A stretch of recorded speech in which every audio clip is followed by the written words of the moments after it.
Hello everyone, आज हम समझते हैं ट्रांसपोज ऑफ मैट्रिसेस। अब ट्रांसपोज ऑफ मैट्रिसेस करते हैं। क्या कहता है ट्रांसपोज ऑफ मैट्रिसेस? ये कहता है कोई भी मैट्रिक्स ए है जिसका ऑर्डर क्या है, m क्रॉस n का ऑर्डर है। Then matrix of order n cross m, अगर एक मैट्रिक्स है जिसका ऑर्डर n क्रॉस m का है, obtained by interchanging its row and column, मतलब जो ये गिवन मैट्रिक्स थी हमारे पास ए, उसका ऑर्डर अगर m क्रॉस n था, अगर हम उसकी रो और कॉलम को इंटरचेंज कर देते हैं तो वो क्या बन जाता है, ट्रांसपोज हो जाता है उसका। जैसे कि अगर एक मैट्रिक्स ए है 1 2 3 4, ये ए है, इसकी रो कितनी है 2 है और कॉलम कितनी है 2 है अपने पास। A transpose. अच्छा, एक और चीज सीखते हैं कि हमारे पास डिनोट किससे करते हैं।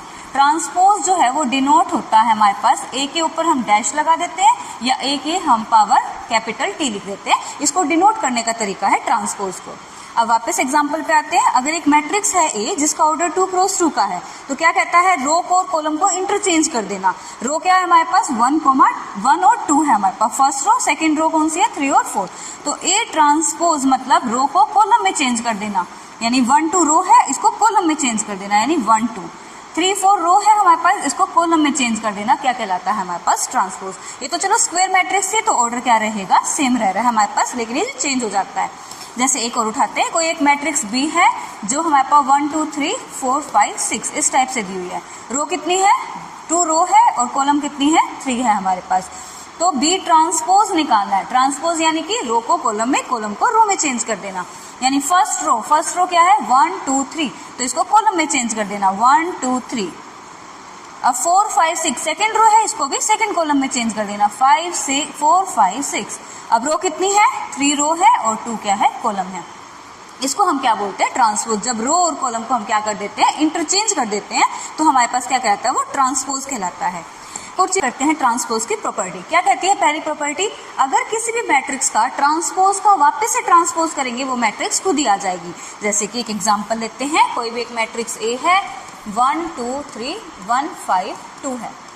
पहले हमने किया ए ट्रांसपोज। ए ट्रांसपोज मतलब रो को कॉलम में चेंज कर दिया, यानी 1 2 3 1 5 2। ये एक बार ट्रांसपोज किया, अभी क्या कह रहा है, ए ट्रांसपोज का फिर से ट्रांसपोज कर दो, यानी ए ट्रांसपोज का वापस से ट्रांसपोज करते हैं। तो क्या हो जाएगा, रो और कॉलम वापस से इंटरचेंज, ये 1 1 2 5 को हम 2 5 लिख दिया, 3 2 को ऐसे लिख दिया। देखो अब ए ट्रांसपोज का ट्रांसपोज किसके इक्वल आ गया, ए के इक्वल आ गया, तो ये प्रॉपर्टी होती है सेटिस्फाई। ए ट्रांसपोज का ट्रांसपोज हमेशा ए के ही इक्वल होता है। नेक्स्ट कहती है प्रॉपर्टी हमारे पास, के ए का होल ट्रांसपोज जो है वो के ए का ट्रांसपोज के इक्वल है। जहां पर जो ये के है, के क्या है, कोई भी एक स्केलर है हमारे पास, कोई भी एक स्केलर है। इसको भी एग्जांपल के थ्रू करते हैं। जैसे ए तो यही मान लेते हैं, ए हमारे पास मैट्रिक्स गिवन है, हमें कह रहा है क्या फाइंड करना है, 5a फाइंड करना है, 5a का ट्रांसपोज फाइंड करना है।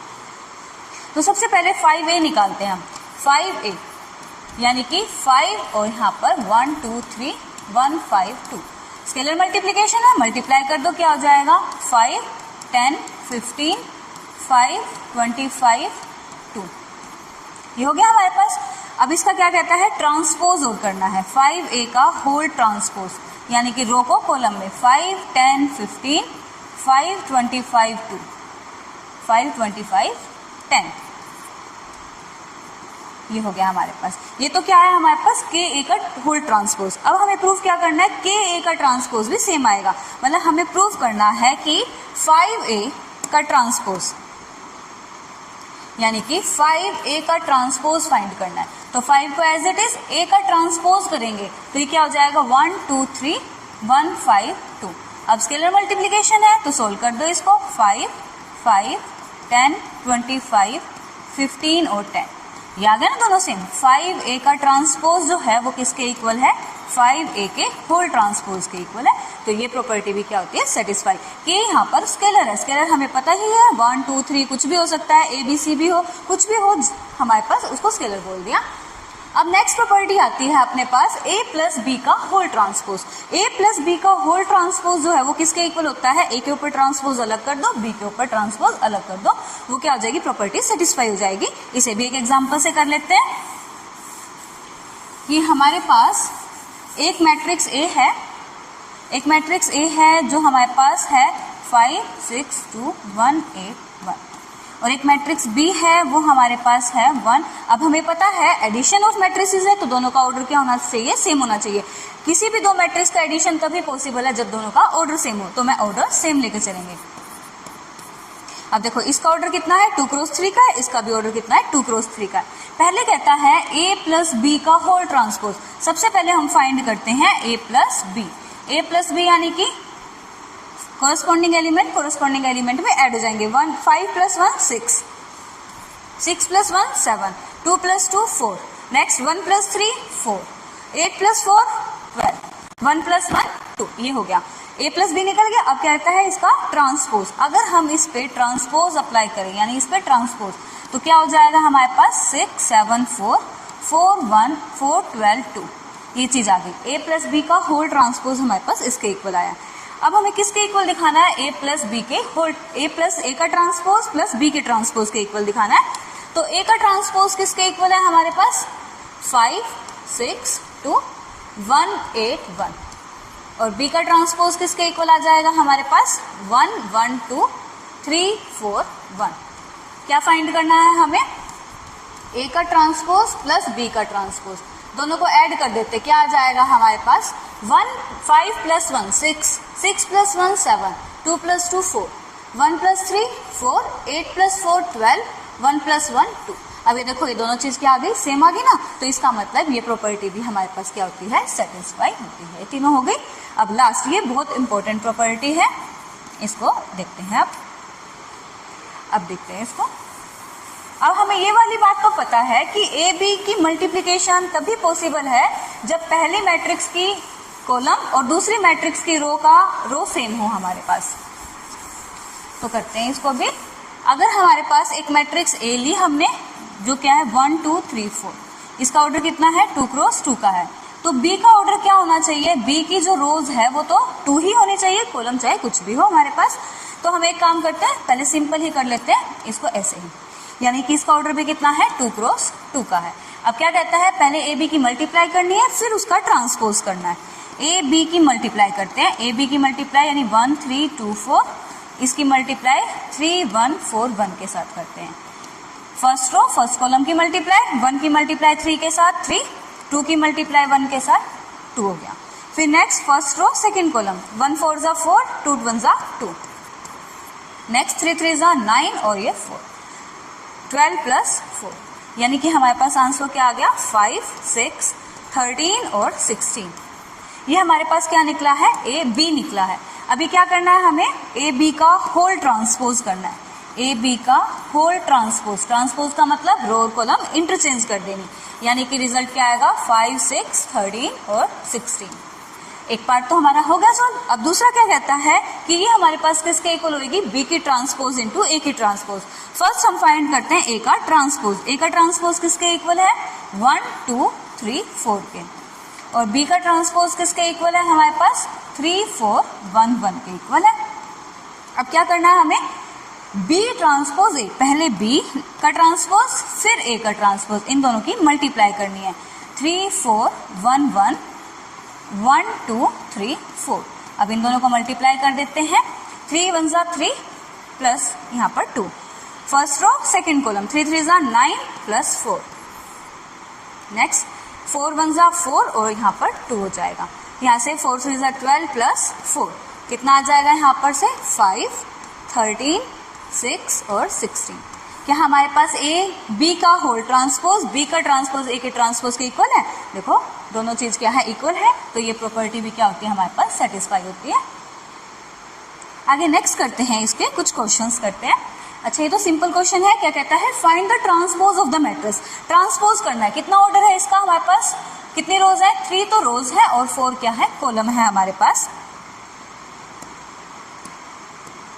4 क्या है कॉलम है। ट्रांसपोज का मतलब क्या होता है, रो और कॉलम को इंटरचेंज कर देना, यानी कि हमारे पास फर्स्ट रो को कॉलम बना देना, यानी कि 1 5 0 1, फिर सेकेंड रो को कॉलम बना देना, √3 6 और 1, √6 1 और 1, नेक्स्ट क्या है 2 8 6 और 1। इसका ऑर्डर कितना हो गया हमारे पास, 4 तो कॉलम है और 3 रोज है। 4 तो क्या है हमारे पास रो है और 3 क्या है हमारे पास कॉलम, तो ये क्या हो गया ट्रांसपोज। ट्रांसपोज यही है ना, रो और कॉलम को इंटरचेंज कर देना। नेक्स्ट क्वेश्चन करते हैं। नेक्स्ट क्वेश्चन कहता है ए दिया हुआ है, हमें बी दिया हुआ है, हमें वेरीफाई करना है ए बी का जो होल ट्रांसपोज है वो किसके इक्वल है, बी का ट्रांसपोज ए का ट्रांसपोज। अभी हमने आइडेंटिटी पढ़ी थी कि ए बी की मल्टीप्लाई का transpose b transpose a transpose के इक्वल होता है, बिल्कुल सेम है, ये आपका होमवर्क है, इसे कंप्लीट करना।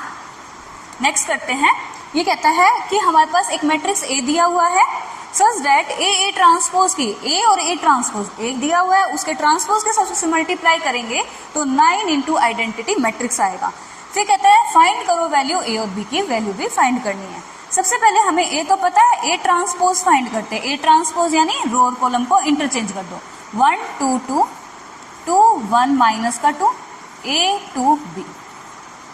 अब क्या कहता है ए ट्रांसपोज की multiply, a transpose is equal to 9 I3 मतलब आइडेंटिटी मैट्रिक्स ऑफ ऑर्डर 3। तो ए क्या है हमारे पास 1 2 ए 2 1 2 2 माइनस का 2 बी, इसकी मल्टीप्लाई इसके ट्रांसपोज के साथ कितना है 1 2 ए 2 1 2 2 माइनस का 2 B is equal to 9 into में identity matrix of order third 1 1 1, diagonal पे 1 1 और सब 0। इसको सोल्व करते हैं अब। तो अब इसकी मल्टीप्लाई करते हैं, क्या कहेगा 1 प्लस 4 प्लस 4। नेक्स्ट क्या आएगा हमारे पास 2 प्लस 2 माइनस का 4, और नेक्स्ट क्या आ जाएगा a plus 4 plus 2b। Next है हमारे पास second row first column 2 plus 2 minus का 4। Next second row second column 4 plus का 1 प्लस का 4। नेक्स्ट क्या है हमारे पास 2a प्लस का 2 माइनस का 2b। अब third row first column a plus 4 plus 2b। Next आएगा हमारे पास 2a प्लस का 2 माइनस का 2b। नेक्स्ट आ जाएगी हमारे पास a की square plus 4 plus b square. अभी किसके इक्वल है 9 into identity matrix, 9 scalar multiply में है तो मल्टीप्लाई कर दो इसको, 9 1 9 0 0 0 9 0 0 0 9। अब हमें ये भी पता है कि दो मैट्रिक्स इक्वल कब होती है, जब इनके कोरस्पॉन्डिंग एलिमेंट्स इक्वल होते हैं। पहले तो इसको चलो थोड़ा सा सिंप्लीफाई कर लेते हैं, 4 प्लस 1, यहाँ पर 9, यहाँ पर भी देखो ये डायगोनल पे क्या बन रहा है 9 बन रहा है, 2 प्लस 2 माइनस का 4 0, यहाँ पर a प्लस 4 प्लस 2b।